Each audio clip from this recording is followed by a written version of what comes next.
What's up, guys? I hope you're well. Today we're checking out How Bad is Lance Stroll. If you're new here, hit the subscription button. Let's get into it, shall we?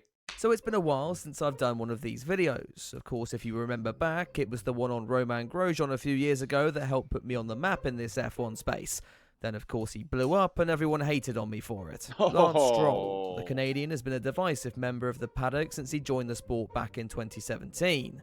And though the pressure has seemed to have eased in the last couple of years, the arrival of Fernando Alonso appears to have exposed Daddy's boy all over again. Hey there guys, I'm Will, welcome to FP1, and I'm sure you're all expecting a comedy review for the Hungarian Grand Prix around now.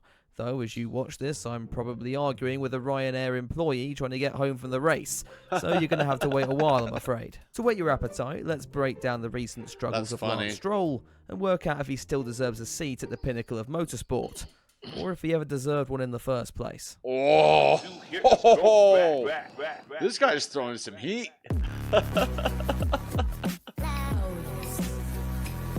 Lance Stroll's junior career was not bad.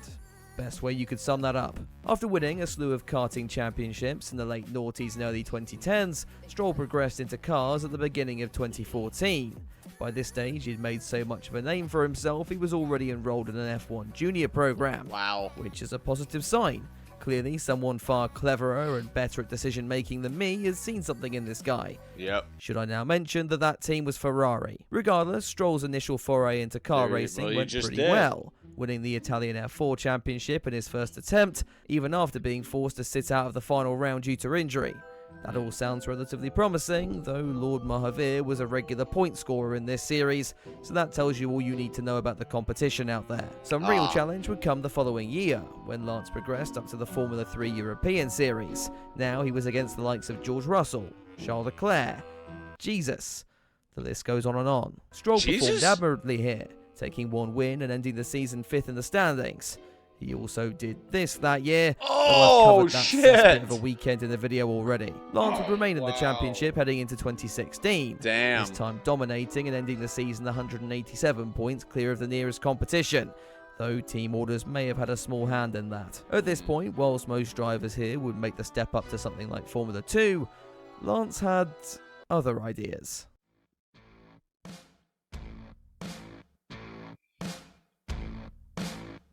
2017 Williams Martini Racing drivers will be Valtteri Bottas and Lance Stroll. Wow. Okay then. Making the jump from F3 to F1 wasn't completely unheard of at the time. Sid from Ice Age here had done the same thing just a couple of years prior, but he was Max Verstappen. So what was really going on here? Well, the $80 million from Stroll's dad Lawrence likely helped sweeten the deal, especially given how low Williams' budget was at the time. As such, public reception towards the rookie Canadian wasn't particularly great, and remember we're talking about the days before F1 Twitter here. Lance wouldn't do himself any favours after failing to finish the opening 3 rounds of the 2017 season, though there were moments of potential. Take a shock debut podium at the Azerbaijan round, for example, or a phenomenal qualifying performance at Monza, which helped Stroll gain notoriety for his wet weather prowess. Come 2018, the Williams team were entering their death throes, and a new teammate in the form of B-Tech Nikita Mazepin allowed Stroll to slide relatively under the radar. Maybe though, that was for the best. Only 6 points all year, dwarfing in comparison to the 40 he picked up in his rookie campaign. The Strolls were gradually getting fed up of the Williams performance on track as well, and thus began to look elsewhere for a seat ahead of the 2019 season. When the Force India outfit went into administration halfway through 2018, the perfect opportunity arose. A consortium led by Lawrence Stroll bought out the team, and Lance's appointment as one of its drivers became the worst kept secret in Formula 1 history. The backlash to this decision was arguably even more volatile compared to Stroll's initial appointment at Williams in 2017, not helped by the fact that this saw highly regarded Frenchman Esteban Ocon forced to sit on the sidelines for a year. Ocon had managed to work his way into Formula 1 on a significantly smaller budget compared to the average driver, and now many thought that the better racer was being left by the wayside because Lawrence was able to throw his money around. Stroll would therefore need to prove the doubters wrong in 2019, and whilst he was better, he'd end the year on less than half the points of new teammate Sergio Perez. So with Lance Stroll hate at an all-time high, maybe it was a good thing fans were banned from the circuits in 2020. Though Lance's Racing Point team had a trick up their sleeve that year. When the Hepto, RP20 frickin' first rolled Bismol, out of the that garage, many noticed like that it that. bore a striking Ugh, resemblance to the previous year's title-winning Mercedes. This widely split opinion among the fan base and the paddock, but for Lance Stroll, there was nowhere to hide anymore. The performances were much better, topped off by a fantastic pole position in the rain at Turkey. Stroll actually led for a lot of that race, before #blessed and the silver rocket ship sailed off into the distance that day. But people were finally starting to come around towards Lance. It takes skill to take your car to pole position, especially one that isn't an outright front-runner and in the wet conditions. Stroll's stock was gradually increasing, despite the fact that he still entered the year miles off Perez, who finished 4th in the standings with a win to his name. But then, it would all come crashing down again. As mentioned, Perez was having arguably one of the best seasons of his career.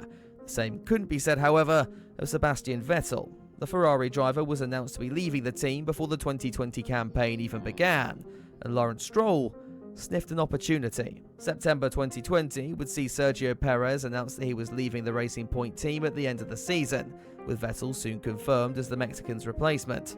Now, in normal circumstances, if you had a driver P4 in the standings and another in P11, it would be the weaker driver that was on the chopping block. But when that weaker driver is also your son, yeah, people got mad again. Thankfully for Perez, his career was saved at the brink by Red Bull. As for Lance Stroll and the now renamed Aston Martin Formula One team, they were actually in a pretty good position. The hate aside, Lance found himself in a bit of a win-win situation. For arguably the first time since his rookie season in 2017, he was up against a teammate who was a known quantity.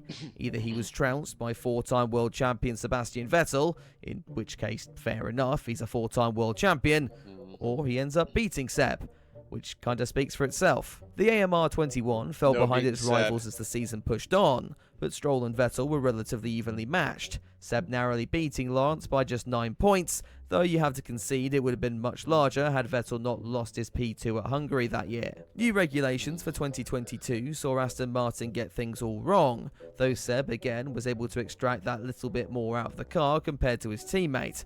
By the end of that season, however, opinions on Stroll seem to have waned somewhat.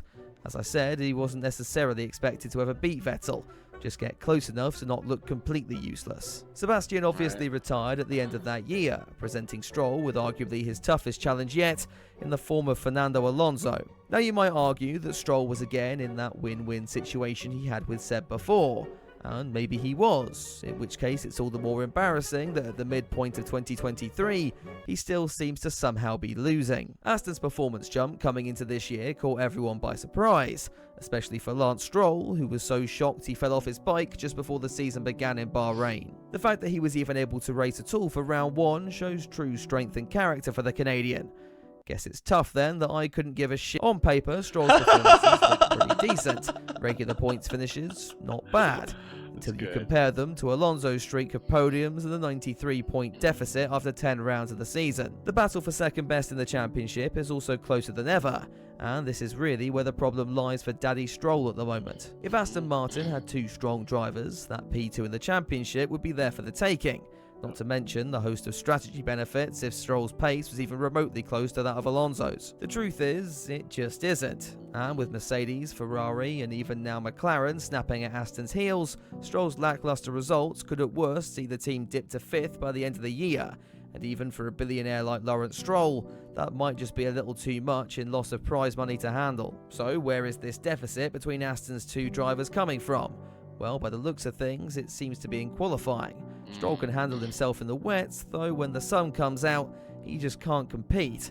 Admittedly, the Canadian has begun to inch closer to Alonso in the last few races, though with Aston's advantage not as big as it was, is it all a little too late? From a racing perspective, the pair are a little closer here, but as I say, it's those losses in qualifying that prevent Stroll from fighting at the front with his teammate at the moment. For now, Alonso and the team seem to be supportive of Lance, to the point where I almost wonder whether Fernando did more harm than good by touting Stroll as a quote future world champion earlier in the season. Come on, I wonder Fernando, if the you don't pressure's do just that. ramping up on the Canadian, and it's reaching breaking point. Let's return then to that question I asked at the start of the video. Does Lance Stroll deserve a seat in Formula One? Well, at times, yes he does. Though right now, I can think of far better drivers not currently on this grid who could do a better job. And for the first time, I think Lawrence might be coming to that conclusion as well. Anyway, thank you very much for watching, and I'm curious to know what you think of Lance Stroll down in the comments section. Interesting. I don't know if you guys are a fan of Lance or not. I feel bad for him, but yeah, basically, Daddy bought him in to F1. You know, that's the only reason he's in Formula One is, you know, Daddy's money got him in there. But yeah, hope you guys enjoyed this video. I know I did. But that being said, I want to thank you all for watching. Stay safe and don't forget to wash your hands. Bye.